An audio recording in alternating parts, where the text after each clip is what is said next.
শ্বশুর বাড়ি যাইতেছিস না কেন? বাপের বাড়িতে আর কতদিন পড়ে থাকবি? তোর সমস্যা কোথায়? মুখে তর্ক করছো আমার সাথে? এই মুহূর্তে উঠবি, চল কি তোর শ্বশুর বাড়ি তোর দিয়ে আসবো। কি হয়েছে? বাবা প্লিজ, তুমি আমাদের মাঝখানে আসবে না। আজকে তুই যদি না যাস না, তোর আজকে আমি মাইরে ফেলবো।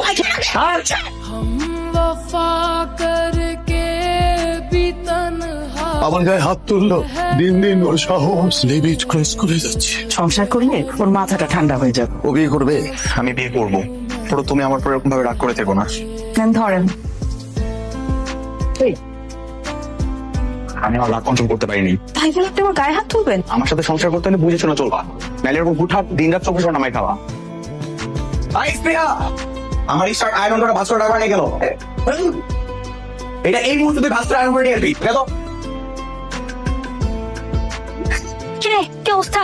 বিয়ের পরে মানুষজন কত উৎফুল্ল থাকে, তুই এমন চুপসে গেছিস কেন? বিয়ের পর যখন জামাইরা নতুন